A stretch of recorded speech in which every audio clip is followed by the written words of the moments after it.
Hola amigos, ya estamos de vuelta, vamos con la segunda parte del live, que vamos a hablar de Miranda el Perseguido. Está muy interesante, ya hemos visto la primera parte de la vida de Francisco de Miranda, que se trata de su etapa en el ejército imperial español. Ya César nos ha dado bastantes datos sobre de Miranda como capitán del ejército español y que inclusive llegó a obtener el título de teniente. Ya se está conectando nuestro invitado. Listo, César, ya regresamos. Adelante y prosigue con la exposición. Está muy interesante. Bueno, esta segunda parte de la vida de Miranda, yo sí la llamo Miranda el Perseguido, porque es impresionante la cantidad de medios que va a utilizar el Imperio Español para perseguir a Miranda. Luego, es mentira esto que se habla de que Miranda, desde que España era algo mal organizado, muy mal montado, entre otras cosas. O sea, que vean, Miranda era una unidad, o sea, Miranda era un individuo, y España va a realizar realmente grandes maniobras para intentar hacerse con él, porque consideraban que estaba poniendo en peligro el Imperio Español. Tampoco es verdad como que era la única preocupación de la corte en Madrid, no, por Dios. España tenía cualquier cantidad de problemas con cualquier cantidad de gente, con cualquier cantidad de imperios. Entonces España estaba en cualquier cantidad de cosas a la vez. Luego, esto va de alguna manera a obrar a favor de Miranda, pero me refiero a obrar a favor de Miranda porque no van a concentrar toda su actividad en torno a él. Pero sí tú hablas de cómo en efecto estaba muy claro lo que estaba pasando y incluso el contenido que tenía Miranda con él. Entonces, bueno, Francisco de Miranda se va a ir con su gran amigo Smith, que es norteamericano, ha sido uno de los hombres de Washington, y se van a ir entonces a Berlín a ver las maniobras de las tropas del gran Federico II. Lo llamaban Federico el Grande, ¿no? Bueno, ¿no creen ustedes que uno agarraba, llegaba, ay, yo quiero ver los movimientos de esas tropas, a ver qué tal les parece, me deben estar ahí, chica, chévere, dime por aquí? No, para nada.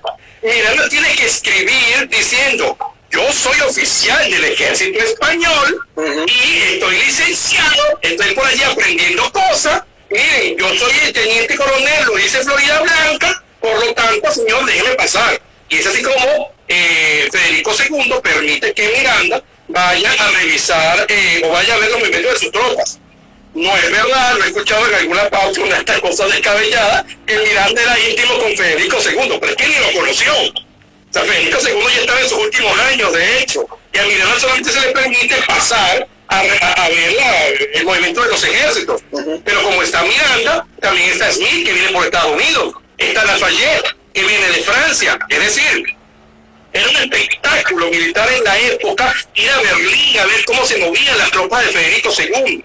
Por eso es que va a ser tan impresionante una década, 15 años después, el hecho de que Napoleón Bonaparte le derrote a estos ejércitos. Claro, ya no va a estar en vida Federico II, pero el hecho de que Bonaparte, un oficial francés, pueda hacer lo que le da la gana en Europa, cuando había ejércitos tan bien constituidos, es una de las cosas más llamativas de Napoleón Bonaparte como unicidad, ¿no? De hecho, yo siempre recuerdo mucho la frase que señala Hegel, el filósofo alemán, cuando él ve que Napoleón Bonaparte entra en Berlín. Él dice, ha entrado el espíritu de una época. Después Hegel se pone muy bravo con él, pero lo dice en su momento. Porque Napoleón Bonaparte representaba, me estoy adelantando un poco, pero quiero mostrar cómo en efecto estas ideas que va a representar Napoleón Bonaparte van a ser como el adelanto de la época, ¿no? O sea, Federico II en esta época es previo a que comience la Revolución Francesa, es previo evidentemente a Napoleón Bonaparte, por tanto, es esta época. Estos viejos imperios que van a verse de alguna manera desplazados por lo que va a pasar en la década posterior. Y esto es a lo que está asistiendo Miranda.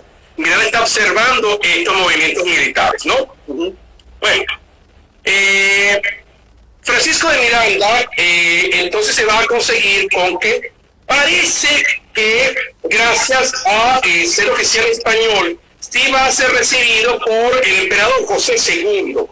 Ojo, tampoco que van a ser íntimos o van a ser muy amigos, sino que, como José II era el emperador del Imperio Sacro Romano Germánico, la manera de poder seguir el viaje era obtener alguna clase de pasaporte del emperador del Imperio Sacro Romano Germánico. Miranda, que si algo ha demostrado hasta esta etapa de su vida, es que tiene labia, es que sabe cómo relacionarse, pues va a conseguir, en efecto, alguna clase de reunión con su majestad imperial y va a poder seguir pasando por Europa, va a seguir yendo hacia allá. Claro, aquí ya se le pone la cosa un poco cuesta arriba a Miranda, porque no se sabe si Miranda estaba en conocimiento, pero ya España sabía que Miranda había roto con ella.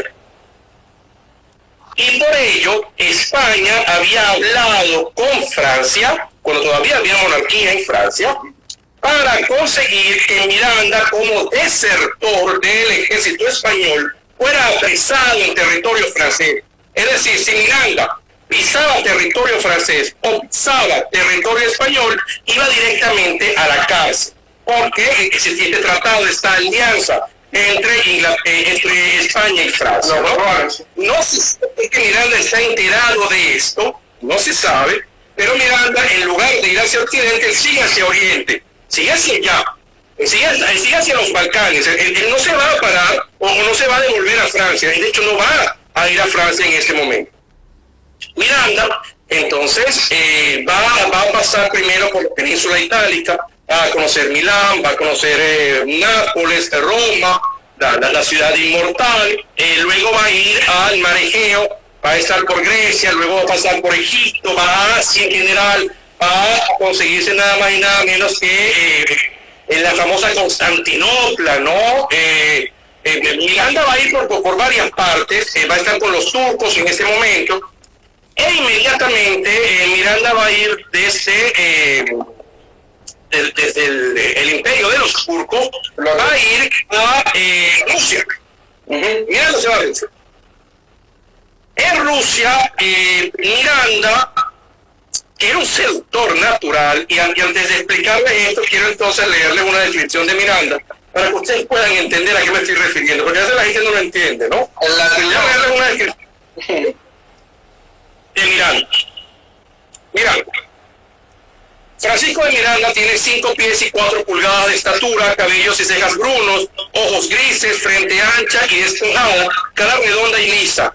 Lleva una pequeña cicatriz en la parte inferior de la mejilla derecha junto a la barba. El norteamericano Vix, que le dice más alto de lo que en realidad es, le describe bien proporcionado, robusto y ágil, la piel rosada y fresca, revelando toda salud floreciente. Con dientes muy hermosos que cuida mucho, limpiándoles constantemente, nariz bastante grande y bien formada, ojos penetrantes, móviles e inteligentes, mirada más bien severa que dulce, ojos de fuego, dirá la duquesa de Abrante. El encanto de aquella fisonomía parece residir en los labios finos, sutiles que saben sonreír. Muy erguido, el pecho saliente, su manera de andar es decidida y es fácil adivinar en él el carácter orgulloso y tenaz. Se le puede llamar buen mozo o, en todo caso, hombre de porte poco común. En ocasiones hace figura de gran señor, con maneras de cortesano, por la perfecta soltura de sus movimientos, la dignidad imponente con que sabe mantener las gentes a distancia. Cuando quiere se vuelve, sin embargo, extremadamente agradable y condescendiente. Es nervioso en exceso. Cuando está sentado agita los pies y las manos, como si marcase el ritmo de su espíritu en esta perpetua actividad. Miranda es sobrio y muy limpio. Jamás se queja de la comida por mala que sea. No bebe nunca licores espirituosos y raramente se toma un vaso de vino puro. Su bebida preferida es el agua azucarada. Curioso, ¿no? O sea, a Miranda le gustaba el agua con azúcar. Es una cosa rarísima. Lo he visto como en películas, lo ponen como un gran tomador de aguardiente. Bueno, era particularmente abstemio. Una de esas cosas raras que hay que señalar acerca de Miranda. Entonces Miranda llega a Rusia con cartas de recomendaciones que vienen desde José II, el emperador del Sacro Imperio Romano Germánico. Él comienza primero con un problema. A ver, a Miranda lo llaman en Rusia el conde Miranda. Le dicen que es un conde español, teniente coronel. Ese es un problema, él no era conde nada. Pero Miranda se defiende a sí mismo diciendo es que así como un gentleman inglés lo llaman milord, así también es un problema de traducción que a don Francisco de Miranda, el don lo traducen como conde Francisco de Miranda. A mí de verdad me parece un poco insuficiente la explicación, porque a Miranda lo vienen llamando conde de la Inglaterra. Entonces, no es que los ingleses se hayan confundido también. Claro, evidentemente aquí Miranda estaba buscando la manera de que lo cogieran mejor, y si tú decías que era conde, pues te trataban mucho mejor que decir que venías de ser un indiano más, ¿no? La gente ni siquiera sabía dónde quedaba esto. O sea, él era de España, de una provincia que quedaba por un recoveco olvidado del mundo. Luego, es perfectamente normal que él dijera que era conde. Entonces, él, no sé cómo se la barre, pero de amigo en amigo, con el uniforme español, cierto, tenganlo en cuenta, como uniforme de teniente coronel español, a pesar de que han roto con España. ¿Cómo? Que así se le presenta a Catalina la Grande como teniente del ejército español. Y como conde. Y como conde y teniente coronel. Sí. El que lleva por toda Europa hablando peste de España, conoce a Catalina la Grande. Bueno, todo el mundo habla de Catalina la Grande. Ella era la viuda, creo que de Pedro III. Ahora mismo no recuerdo de quién, pero Catalina la Grande era la déspota de Rusia. Y pues mira, estaba peleada con los turcos. Catalina la Grande era una gran emperatriz, se llamaba así mismo una filósofa. Tenía 58 años más o menos para este momento. Miranda tiene sus 35, 36 años. Hemos visto que es bastante buen mozo, simpático, tiene tremenda labia, ha estado por todas partes del mundo, tiene un cuento para cada cosa diferente. Entonces, hay quien dice que Catalina la Grande y Miranda son amantes. Ojo, que es probable, mire, es bastante probable, eso no se ha demostrado, bueno, también es bastante difícil demostrar que Miranda fuera amante de Catalina la Grande, ¿no? A menos que, no sé, tuvieran unos mensajes en WhatsApp o tuvieran una foto extraña de la época, pero como no había esas cosas, entonces uno se lo puede imaginar. Porque Catalina la Grande, a partir de allí lo va a proteger. Y ojo que ya vamos a ver por qué va a tener que proteger. Miranda va a ser entonces el consentido de las cortes rusas y de la déspota Catalina la Grande. Aquí sí puede otorgarse a Miranda una gran importancia, porque Catalina la Grande, es verdad que ella vivía repartiendo dinero, ella parecía alguien simpático, le repartía dinero, llegaba a contactos más íntimos con ese personaje que le parecía interesante, le daba un título, lo nombraba almirante si era marinero, lo nombraba oficial si estaba en tierra, y después que sería muy feliz allá de Rusia. Bueno, Miranda también hace lo mismo, no crean que este es un desliz extraño de Catalina la Grande, no, era común para ella, pues, era Catalina la Grande, o sea, ya podía divertirse. Catalina la Grande, por Dios, o sea, la déspota de toda la Rusia, o sea, ella no podía ver un chamo que le gustara porque, bueno, está bien, un problema, pero lo que no quiero es que ustedes se vayan a imaginar, como lo han mostrado, es que Miranda entonces era como el amor de ella, que se querían muchísimo. No, ella tenía de hecho su amante oficial, pero así como tenía ese, tenía de todo. Y de hecho se habla, claro, esto parecen habladurías, pero cuando hay tanta gente diciéndolo no parece. No, se habla de Catalina Grande. ¿Sabes qué? ¿Cómo? ¿Sabes que Catalina la Grande tiene una especie de leyenda negra también? Porque ella era de origen alemán, y entonces mucha gente del pueblo ruso no la veía con muchos ojos y se le inventaron muchas cosas. También tenían los enemigos otomanos. Leyenda negra tiene mucha, también esta tres.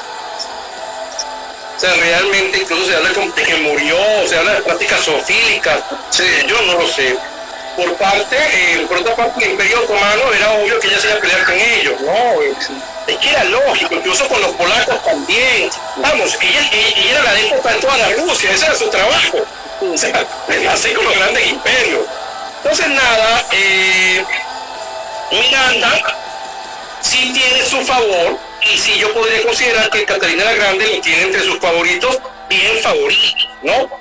Porque entonces Miranda, en un punto, ustedes se imaginarán que allá tenía España su encargado de negocio. Era un joven diplomático llamado Macanaz. Macanaz, cuando ve a este señor llegando con un traje de teniente coronel español, diciendo que conde y que es sabroso por acá y que es sabroso por aquí, vamos a bailar y vamos al baile de máscara y qué bonito soy y qué interesante soy, y esos españoles son unos atrasados, no me merecen, cosas como esas, y te ponen una gran calentura y intenta increpar a Miranda. Miranda siempre muy hábilmente se separa de él. Macanaz le manda una carta diciéndole: usted no es ningún teniente coronel ni ningún conde, y si usted lo es, entonces traiga los documentos para demostrar que usted es teniente coronel. Si no, le exijo que te quite el uniforme de su majestad católica. Te lo manda por carta. Y Miranda le dice que él no es nadie para darle órdenes, una carta que le responde, que él puede tratar de hacer caso a sus inferiores, así como que él no le va a hacer caso. ¿Quién eres tú para pedirme nada? Bueno, él era encargado del negocio de España, o sea, alguien es, pero Miranda es llamado entonces por Catalina la Grande, o sea, por la emperatriz, para decirle: mira, Miranda, por ahí están diciendo unas cosas tuyas, yo te defendí, lo cual es increíble, porque en efecto Catalina la Grande lo defendió. Ella, cuando llegaron fundamentalmente Macanaz y aquellos que estaban a favor de agarrar a Miranda, en caso también del encargado de negocios de Francia, ella dijo: ya va, pero yo hablé con él y a mí me contó algo muy diferente. Para mí él es inocente y es chévere, es muy inteligente, muy bondadoso, y yo lo quiero mucho. Si usted me está diciendo a mí que él es tan malo, bueno, entonces que veo que esté bien lejos, él está bien lejos, aquí no le hace daño a nadie, aquí no le van a hacer a ustedes nada. Ya, wow. No había nadie que mandara más que Catalina la Grande en esa parte del mundo. Así que ellos tienen que calársela y tienen que aguantarse eso. Entonces, uno pretende decir que Miranda como que se quedó tranquilito, que Miranda dejó de salir en público. No. Miranda, a pesar de que dura como 2 semanas tranquilito, de pronto hacen un baile de disfraces y sale Miranda con tremendo uniforme de teniente coronel español. Y va por allí saludando y todo el mundo: como usted es el conde Miranda. Yo sé, claro, la gente sigue bravísima, pero se sabe que Francisco de Miranda tiene pronto como un plan irse de Rusia. Y además se sabe también que Catalina la Grande le ha ofrecido el cargo de oficial ruso. Entonces lo que se tenía pensado era que Miranda iba a ir a Inglaterra para no pisar territorio ni francés ni español, porque también se había metido con su amigo Smith, que Lafayette le había dicho a Smith, es un chisme, pero en esta época esto era chisme. Entonces esta es como estoy contando. Smith dice que a Lafayette le habían dicho, que Lafayette le dijo a él que Miranda no se le podía pisar territorio ni francés ni español, porque si llegaba le ponían los ganchos. Entonces que mejor llegar a otra parte y agarrar a un barco hacia Inglaterra. Entonces, tan chistoso como suena, tan chistoso como suena, ¿cómo? Pregunta Colmenares, J. Colmenares: ¿en qué idioma hablaba Catalina la Grande y Miranda? ¿En francés? Lo más probable es que francés, sí, es que eso yo lo he explicado en alguna parte, así como hoy en día Inglaterra, el inglés es el idioma universal, por decirlo de alguna manera, en esta época no era el francés, pero todo el mundo hablaba francés. De hecho, si ustedes quieren leer una obra que lo ejemplifique muy bien, la obra inmortal de Tolstoy, La Guerra y la Paz, demuestra cómo en la corte rusa se hablaba precisamente, era francés porque se consideraba algo avanzado, algo sofisticado. O sea, todos los sofisticados hablaban francés, porque nadie hablaba ruso, porque el ruso es complicadísimo, y está lejos, y allá hace frío. Entonces, que Rusia siempre ha estado por allá, lejos, ¿no? Bueno, ya vamos a llegar, porque yo he visto muchas preguntas que pasan, y son preguntas sobre la Primera República de Venezuela. Ya venimos. Calma. Vamos a revisar primero todo el contexto de la vida de Miranda para que ustedes vean todo lo que hizo, y después vamos a hablar de qué hizo aquí. Así no va a decir que yo estoy hablando mal de él. Calma, vamos a seguir adelante. Bueno, es un hecho que Miranda no acoge el uniforme ruso. Parece que se tiene pensado llegar a Inglaterra primero, arreglar el problema con España, y si no llega a ningún arreglo ni con España ni con Inglaterra, entonces se va a devolver hasta Rusia para ser oficial ruso. Yo no creo de verdad que Miranda tuviera pensado regresar a Rusia. Creo que era una opción. O sea, creo que evidentemente era una muy buena opción para él. O sea, como que bueno, si no puedo hacer más nada, voy para allá. Pero es que Rusia es Rusia.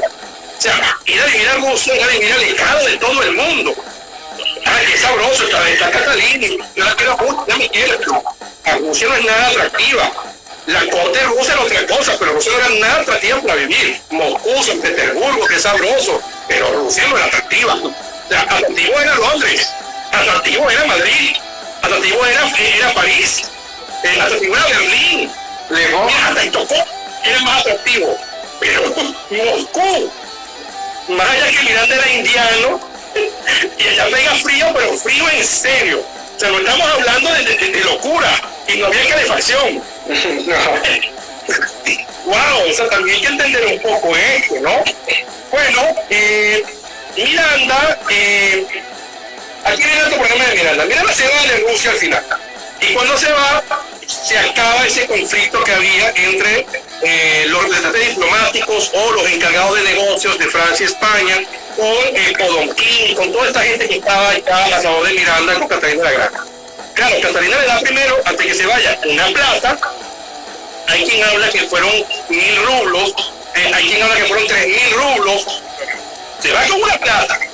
Pero además de eso, se va con una carta, hay quien dice, yo no estoy seguro, pero parece que escrita por la propia Catalina la Grande, yo no creo que sea así, pero el punto es que es una carta en la cual ella dice que a todos sus súbditos rusos, donde vienen a Francisco de Miranda, me lo tratan bien, me lo tratan bonito, me lo dejan en su casa, me lo cuidan, y si hace falta plata, se la dan. O sea, a mí me encantaría que alguien me diera una carta así, o sea, es una cosa sabrosísima. O sea, donde llegara tú decías, aquí quién es súbdito de Catalina la Grande. Ah, bueno, mira, que me traten bien, que me tengan en su casa y que bueno, que me den plática si me hace falta. Sabrosísimo. O sea, era bien amigo entonces de Catalina la Grande. Miranda, que sigue con su cuestión de aprender, va a agarrar y se va a ir a Escandinavia, ¿no? Escandinavia llamamos a esta parte del mundo donde surgieron los vikingos, que fue Suecia, Dinamarca, estos países. Y Francisco de Miranda va a caer nada más y nada menos que en Suecia. ¿Sí? Francisco de Miranda ya va a estar en Suecia cuando llega a Estocolmo en el año 1787. Llega Francisco de Miranda a Estocolmo. Vive unos meses, como les he explicado, en Rusia, luego parte directamente a Estocolmo. Hay quien dice, él era muy amigo de Gustavo III de Suecia. Como digo, no eran los tipos más cercanos del mundo, pero sí lo conoció y lo conoció por casualidad. Miranda llega con la recomendación de Catalina la Grande, que tiene en este momento una relación muy complicada con Gustavo III de Suecia, porque ella estaba con los otomanos. Catalina había peleado con los otomanos. Y con los suecos también. Entonces incluso Gustavo III en ese momento va a intentar fungir, si bien como parte beligerante o como incluso mediador en ese conflicto, porque ellos vivían peleándose entre ellos. Bueno, Gustavo III va a tener mucho miedo de Catalina la Grande, como todo el mundo tenía miedo de Catalina la Grande, se estaba en guerra con ella porque era una tipa madrugadora, como vivía Cantinflas. A mí me encanta esa palabra mexicana, o sea, él era capaz de agarrarte de sorpresa. Y bueno, ¿por qué un extranjero que es desertor español, que lo están persiguiendo los españoles por todas partes, de pronto sale de Rusia con ese montón de plata, con la posibilidad de ingresar al ejército ruso, con esa carta de Catalina la Grande, si no le está apoyando? Ese tipo es un espía.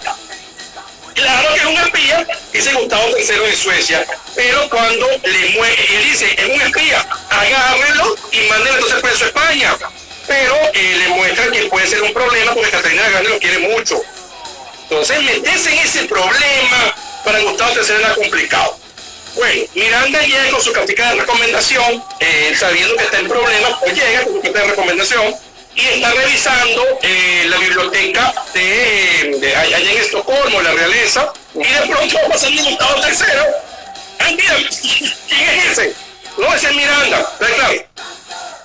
Ella sabía que Miranda era este supuesto espía ruso, tipo complicado. Él no podía atenderlo oficialmente. Entonces, Gustavo III arma algo súper divertido. Él le dice a sus hombres, vamos a hacer una cosa, vamos a hacer que Miranda y yo nos conseguimos por casualidad en el Salón de los Escudos. Entonces, en efecto, el encuentro de ellos se da por casualidad, una casualidad propiciada en el Salón de los Escudos. Y Gustavo III allí fundamentalmente le pregunta, ¿quién eres tú? ¿Qué estás haciendo? O sea, es verdad que eres un espía. ¿Qué pasa con Catalina la Grande? Claro, poco se sabe de la reunión. Se sabe que hablaron por poco más de 2 horas. Se sabe que Gustavo III se quedó un poco tranquilo en cuanto a sus objetivos, vamos a decirlo, un poco pausado, pensando que Catalina la Grande no quería en ese momento utilizar a Miranda para otros fines, pero no estaba nada cómodo Gustavo III de Suecia. Se sabe de hecho que se vuelven de nuevo a reunir Miranda y Gustavo III, pero no son amigos ni nada por el estilo.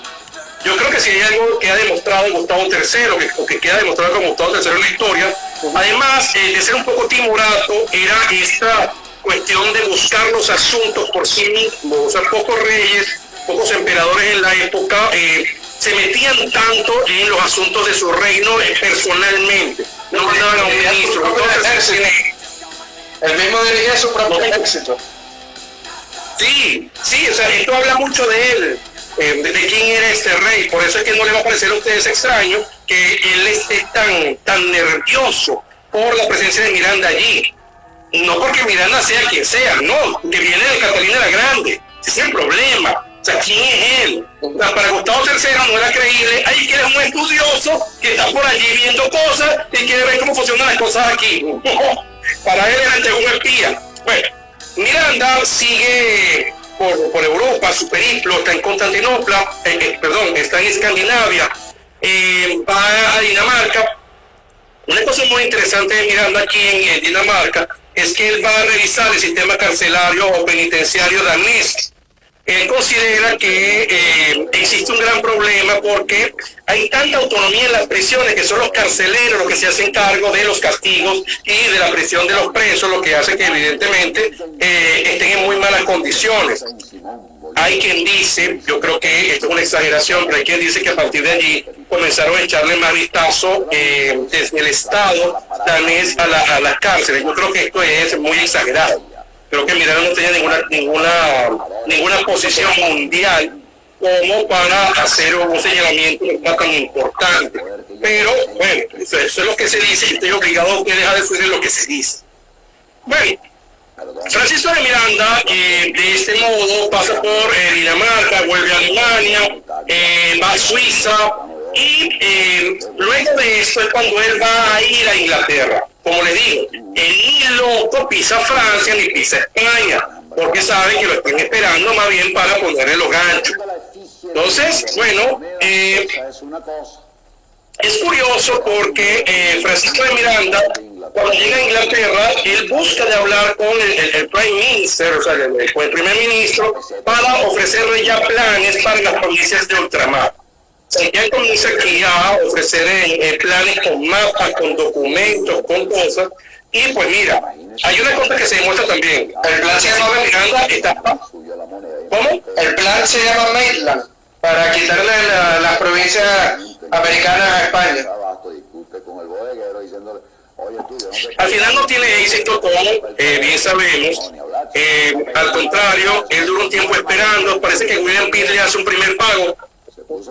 Él esperaba pagos regulares, apareció nada más de hacer un primer pago y se quedan con parte de sus documentos. Es un problema bien feo que hay. Y bueno, estalla la Revolución Francesa. Claro, ustedes se imaginarán que ya este hombre que hemos visto, que es Francisco de Miranda, ¿qué va a ser más llamativo para él si no le quieren dar la ayuda que él quiere a Inglaterra que irse a Francia, ya que ya no están los Borbones mandando como le da la gana absolutamente? No, al contrario. Ahora los tipos han mandado una revolución, hablan de república. Yo voy a ir para allá. Miranda llega a París, él no llega a París primero. Él llega, curiosamente, creo que es a Normandía, ahora mismo no lo recuerdo. Él no llega a París, porque todavía él tiene alguna clase de cautela. Pero recuerden que lo estaban persiguiendo. Entonces él tiene alguna clase de cautela. Él con la carta de Catalina la Grande, el hecho dura como 6 meses viviendo con una familia que es muy promonárquica. Es una contradicción bastante clara, porque Miranda ya hablaba de peste de reyes franceses. Entonces, el hecho que él pueda durar 6 meses viviendo con una familia promonárquica es bastante extraño. Pero es lo que pasa, ¿no? El año siguiente, en el año 92, él se aventura a ir a París. Y en efecto, sabemos que Miranda va a ser asimilado al ejército francés, y de hecho va a llegar hasta general. Y de general lo van a nombrar mariscal. Va a ser, de hecho, creo que el segundo hombre del ejército del norte francés. Va a estar bajo el mando nada más y nada menos que de Dumouriez. En varias batallas, particularmente interesantes, Miranda va a ser hasta héroe. Él va a romper, de hecho, con Dumouriez, pues considera que Dumouriez no se está comportando correctamente en cuanto a la táctica militar. Después sabemos, no es una clase de la Revolución Francesa, es un poco complicado explicar el rollo entre jacobinos y girondinos. Miranda es la radical.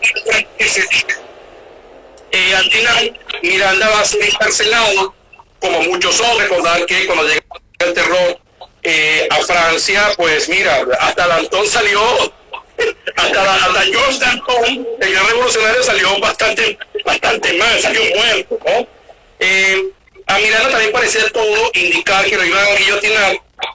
Curiosamente, Miranda, gracias a las circunstancias propias, es absuelto. Parece que a Miranda lo defiende incluso el mismo abogado que va a defender a María Antonieta, a la esposa de a la reina, la esposa de Luis XVI. Se habla un poco, te estoy viendo entrecortado. Mira, tú me escuchas, porque te veo entrecortado, no sé si está ahí. Bien, tu imagen está como detenida. Bueno, sabemos lo que pasa con la Revolución Francesa, después del terror. Después van a pasar una serie de hechos que van a hacer que muchos hombres, vamos a llamarlos puristas o fundamentalistas, como Francisco de Miranda, consideren que la Revolución Francesa más bien está obrando en contra de sus fines, y pues vamos a llegar el 18 de Brumario a el establecimiento de, vamos a llamarlo el bonapartismo. Antes de eso, Miranda ya en el año 98 se va a Inglaterra. Él vuelve a Inglaterra y nuevamente le interesa mostrar planes para lograr la liberación de estos territorios, ¿no? De nuevo vuelvo otra vez a estas conversaciones. Curiosamente, claro, ya estamos hablando que habían pasado muchos años. En el año de 1799 le escribe Juan Manuel de Cajigal, su gran amigo. Y bueno, su gran amigo Juan Manuel de Cajigal le dice que ha sido exonerado de los cargos. Es decir, esos cargos que vienen desde hace tantos años, contrabandista, de tener material prohibido, pues ahí lo exoneran. Eso poco se dice, porque se considera que esto era como una especie de plan para que empezara el territorio español. Ya estamos hablando de la época de Carlos IV, ya había fallecido don Carlos III. Pero también era muy poco probable pensar que porque Cajigal le escribiera en el año 99, ya Miranda iba a cambiar las cosas. Ya Miranda llevaba tantos años peleado con los españoles y ya no iba a ver. Entonces esto es más bien como a fines de resolver un caso judicial pendiente. Bueno, este es Francisco de Miranda, entonces, que vamos a ver en los años posteriores, vamos a ir redondeando un poco para llegar a la parte que ustedes quieren escuchar, que es la parte de la Primera República, que sí, vamos a redondear un poco. Este es el Miranda que va a buscar que le den apoyo fundamental los británicos. sabemos que se va a llevar cada vez más desencuentros con los británicos, sobre todo porque se va a establecer la gran figura de Napoleón Bonaparte. Y para los franceses, para los ingleses será complicado entrar en guerra con España cuando más bien necesitaban todos estar en contra de Napoleón. Entonces para Miranda obtener el apoyo de los ingleses en esta época va a ser muy complicado. Por su parte, Miranda ya va a ir durante el inicio del siglo XIX a obtener apoyo en Estados Unidos, vamos a llamarlo del ejército como tal. Miranda va a obtener la posibilidad de comprar un barco, que le va a poner el nombre de su hijo, el barco Leander, el nombre de su hijo Leandro en inglés, Leander, y va a conseguir la posibilidad de, creo que llegó con 2 barcos más y con marineros de una buena talla norteamericanos, de hecho. No eran marineros precisamente los más, no eran oficiales, eran realmente marineros un poco mal vistos.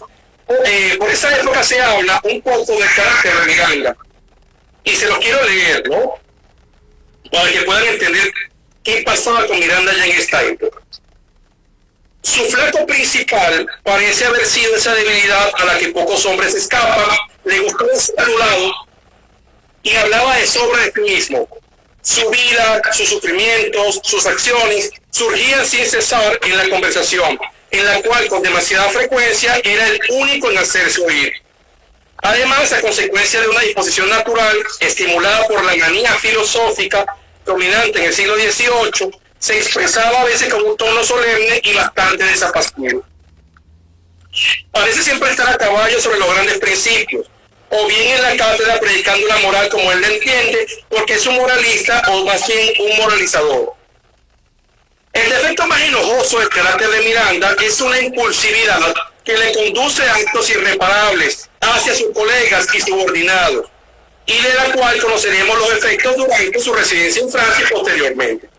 Es hombre eminentemente autoritario, agresivo, dominador, que no soporta iguales a su lado, que no puede tolerar la contradicción. Con apariencias amables, es positivo y sombrío, nota el general Servier. El cronista del Leander nos hace asistir a los frecuentes incidentes sobrevenidos en el año 1806 entre Miranda y Capitán Lewis, por cuestiones relativas al mando y a la disciplina, porque el capitán era orgulloso y obstinado y el general violento e inflexible. Cuando su excelencia tiene una idea, es como un río, no retrocede, ni la razón ni los hechos consiguen convencerle. Esto refiriéndose a Miranda. Y entre el venezolano y el norteamericano, se trataba de saber quién gritaría más alto. Un día que un oficial de ingenieros se quejaba de que el equipaje estuviese condenado a trabajar sin recibir sueldo, Miranda le ordenó callarse. Como el equipaje no obedeciese enseguida, el oficial, el general le agarró por el cuello, le derribó sobre la regala y le abofeteó, diciéndole: bribón, cállese, usted no tiene aquí derechos, usted debe obedecer. Ese fue el ciclo de Miranda. Entonces, claro, era un hombre muy ilustrado, chévere, muy todo lo que se señala, pero Miranda era profundamente autoritario, era violento, era impulsivo, y por toda esta epopeya que yo les he contado, que había sido su vida anteriormente, vivía hablando de sí mismo y le encantaba que lo adularan. O sea, claro, su vida había sido interesantísima. Entonces, por lo tanto, él consideraba que tenía la gente que, Miranda, qué maravilla contigo, ¿no? Esto que les he hablado es acerca de Miranda y el viaje del Leander, y les he citado parte incluso de lo que dice el cronista del Leander. Luego estamos viendo cómo era en efecto el tipo de Miranda. Sí, por allí dicen que militar, sí, era bastante autoritario, se lo contaba como militar. Y mucho más de la época, estamos hablando de un hombre que se formó en el siglo XVIII, era profundamente autoritario, profundamente agresivo, ¿no? Bueno, Francisco de Miranda va a venir para acá, va a ser rechazado por Ocumares, luego creo que es en Trinidad que él puede otra vez buscar más tropas y más armas, consigue otros barcos, es apoyado y viene entonces a invadir a Venezuela en el año 1806, pero sabemos que en efecto no logra absolutamente nada, hablan de que era un hereje, que Francisco de Miranda... Sí, exacto. Cuando llega porque es uno de los hechos patrios en Venezuela, la primera vez que él coloca el pabellón, Miranda, yo creo que él tiene un mal cálculo en ese momento. Estamos hablando que Miranda se había ido de Venezuela antes de sus 20 años. Luego, ya estamos hablando del año 1806. Miranda tiene 56 años. O sea, ha pasado casi 40 años fuera de esos territorios. Nadie lo conoce. O sea, él puede conocer a los principales optimantes, a las principales personas, pero el pueblo, ¿quién va a saber quién es Miranda? O sea, no lo sabe. Y si sabe, dirán que es un hereje, que es un masón, que es un malhechor de eso, es un rufián, un pirata. O sea, cualquier clase de cosas dirán de Miranda. Entonces, también se ha pretendido socavar el venezolanismo diciendo, ay, es que nosotros rechazamos a Miranda, que malos somos. Pero es que cualquier pueblo en esa situación, siendo que éramos España, pues evidentemente este hombre que era un forajido de España desde el año 1683-84, pues claramente lo ibas a rechazar, por supuesto, ¿no? Miranda, ese va rápido después de este intento, creo que pasa a Trinidad, creo que es a Trinidad que pasa, y después se va otra vez a Inglaterra. Se va otra vez a Inglaterra y se queda allí, ¿no? Bueno, ese Francisco de Miranda antes de la Primera República de Venezuela. Ya lo vieron, ya vieron el hombre que era, vieron que era un hombre de carne y hueso, tenía características muy interesantes, era muy útil, era muy caballeresco, era un hombre muy buen político, sabía hacerse sentir, sabía agradar a las personas, pero también hemos visto sus flancos principales. Era un hombre eminentemente autoritario, eminentemente ególatra, eminentemente agresivo, ¿no? Y esto no mejora con la edad. O sea, ya tú tienes 56 años y has hecho todo esto, pues tú pretendes como que la gente esté muy conforme contigo, ¿no? O no te contraríe. Sabemos que se va entonces a Inglaterra, se queda ya, yo creo que ya Miranda no... Él seguía en contactos con revolucionarios de esta parte del mundo, gente que pensaba de esta manera, pero ella estaba ya con su ama de llaves que le había hecho muchachito, con Sarah Andrews. Sarah Andrews lo idolatraba, Sarah Andrews adoraba a Miranda.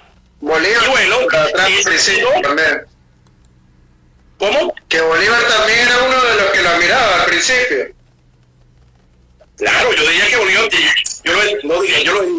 por aquí está grabado y lo voy a repetir. Yo diría que Bolívar tenía como una especie de álbum de barajita de Miranda. Ustedes saben ese Panini que se vende por allí a veces, sí. Pero los jóvenes caraqueños tienen un álbum de barajita. Mira, ay, mira aquí en la Revolución Francesa, mira, ay, aquí con la norteamericana, ay, mira con Catalina la Grande, que lo admiraba, claro. Es que la vida del tipo había sido interesantísima, por Dios. Pero, una vez más insisto, y les pido que lo puedan comprender, que se pongan en el contexto del personaje. Este hombre ya va a los 60 años, ya no es poca cosa, lleva parte de su vida intentando llegar a liberar estos territorios, se ha peleado con los ingleses varias veces porque le han ofrecido venir para acá y después se echan para atrás. Entonces, bueno, de hecho hay una parte que no podemos tampoco mencionarla muy rápido, o sea, por el contexto de muy poco tiempo, pero incluso cuando él tiene uno de esos grandes planes con William Pitt en último momento le dice que no, que más bien va a hacer una expedición en contra de los franceses, que él tiene un puesto también como oficial, y le dice, pana, yo no llevo todo ese tiempo esperando para ir a liberar a la provincia de Ultramar, pero entonces ahora que tú me dices que vamos a ir a pelear con mi antiguo compañero de armas, yo no voy a ir nada, o sea, tú traes abusador, básicamente algo así le digo, mira. Bueno, recordemos entonces qué pasa. 1808, Napoleón Bonaparte invade la península ibérica. Napoleón Bonaparte impone llama a los Borbones que se están peleando, Carlos IV y Fernando VII, los llama al País Vasco francés en Bayona, hace que Fernando VII aplique de nuevo el nombre de su papá a la corona, hace que Carlos IV aplique el nombre de la casa Bonaparte, y Napoleón nombra entonces rey de España a su hermano José Bonaparte, que pasa a llamarse José I de España. ¿Ok? Una de las razones por las cuales se le llama José Bonaparte Pepe Botella es porque de las primeras cosas que hizo José Bonaparte fue quitar un impuesto particularmente alto sobre las bebidas espirituosas. Entonces, claro, asociaron inmediatamente a José Bonaparte con Lepo.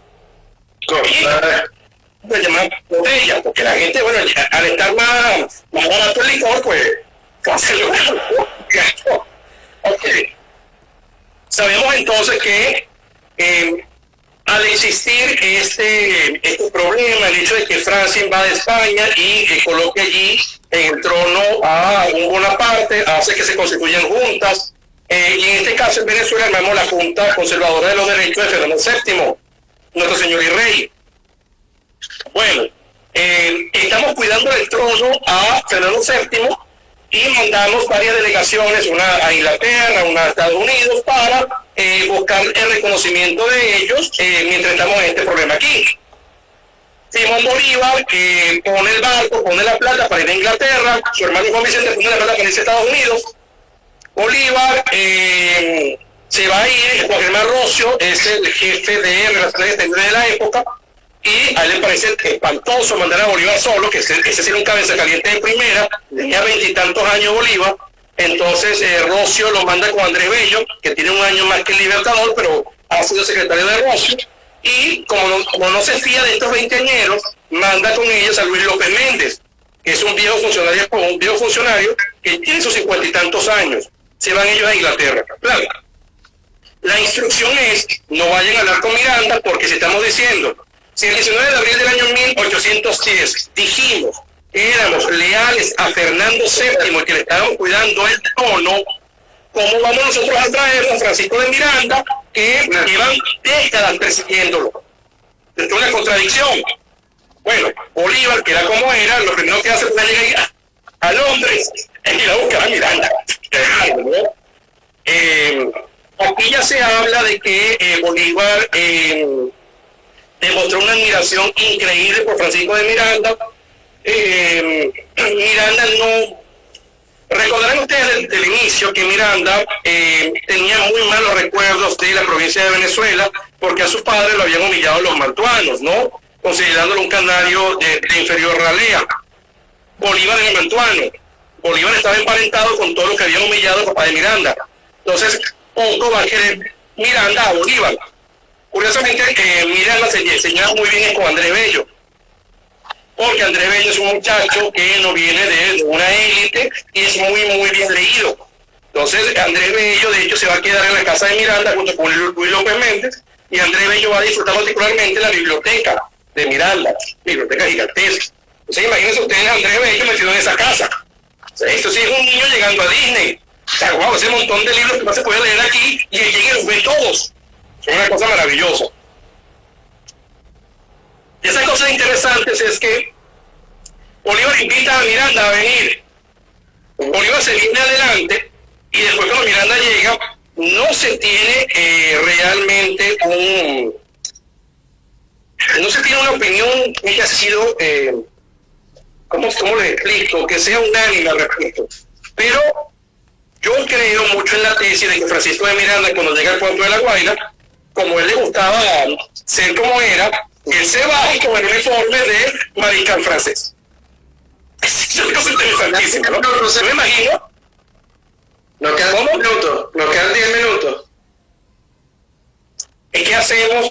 Seguimos y porque yo me imagino que esta es la gente que va a hacer preguntas sobre la primera. Si quieres vamos a cortarlo ahorita y seguimos, porque quedan 10 minutos de live. Entonces tenemos tres partes entonces. Sí. La primera parte, Miranda como funcionario español o Miranda el oficial español. La segunda parte es Miranda el perseguido. Y ahora la tercera parte va a ser Miranda y la Primera República, que es la parte final. Vale, perfecto. Bueno, venimos ahora, amigos. No se vayan. Ya volvemos.